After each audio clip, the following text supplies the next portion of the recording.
Today is International Coastal Cleanup Day, and we're on the way to Sanyang for our coastal cleanup hosted by my organization, GMECI, also known as the Gambia Marine and Environmental Conservation Initiative.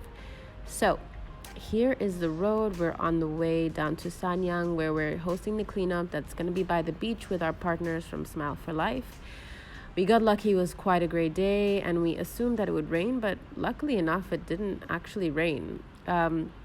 This road gets worse, but it was so bumpy that we couldn't film properly. So here's just a still shot of the road we managed to get through in the end. Awa and I are super excited about that. For the Coastal Cleanup Day. So he's gonna just give us a short talk about conservation, turtle conservation and awareness in the Gambia. Yeah? Yeah, creatures that lived million years ago. And then now in the Gambia, you can only find 4 species. You have 7 species, but in the Gambia you have only 4 species that come to lay. But the most frequent one that we normally see every season, 10 to 10 times, in a day, that is the green turtle. That one everywhere, any beach you go to, you start from 8 to 4, you must find it, 2 or 3 nested. And then these species play a vital role in the sea. They clean the beach. That's the Bahama where fish lay their eggs. You have grasses.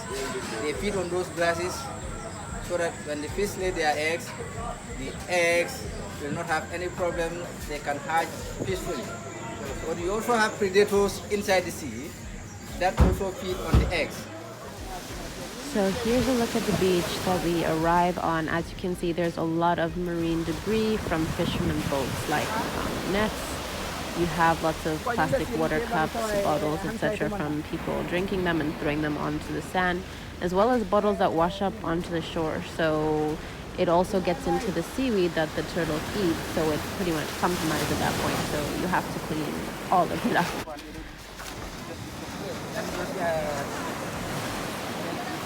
I want to talk to you. Tell me today. I'm just going to take some minutes.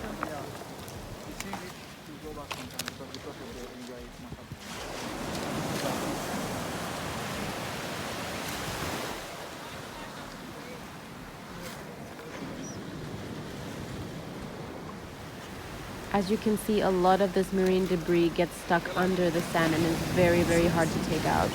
Shout out to Momodu from the team for pulling that out. Yeah. There's more than 2. Yeah. That's fine.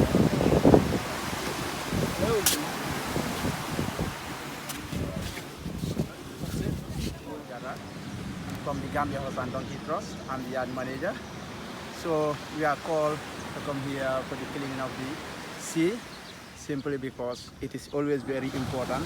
All these materials you are seeing along the sea is really, really bad for the animals, not only for the animals, the fish, everything, even we human, is something which is really very bad. So looking at these nets, broken nets in the river, some of the fish or some of the living things in the river can easily entangle on those nets, and they will suffer and they end up dying. And also the animals up here like horses, donkeys, sheep, goats, sometimes they eat these plastics, which is causing a big problem for them. Sometimes it causes like a blockage in their stomach. They cannot defecate, and at the end they will end up suffocating and they die. So which is very bad. So it is always very important for us to do things like this always, and also sensitize people around the community so that they can help, and then we will see that it will help us in the country. Thank you very much. I'm Dembo, representing Gambia Horse and Donkey Trust. I'm here today at the beach. I think it's very important to keep our environment very clean. It's very important for us, the human beings, not to talk of the animals that cannot do things on their own. So I think we need to keep the environment clean for our safety and for our health. That is the subject that I have for the people. Thank you. So before we headed out, Omar showed us some new hatchlings that came out on the beach that they were planning on releasing. These pretty much look like green turtle hatchlings. so they'd be releasing it later on in the day. So unfortunately, we couldn't help with releasing the hatchlings, but it's very crucial to help them, to stop them from eating this contaminated seaweed and to get them directly into the water, which gives them a higher chance of survival.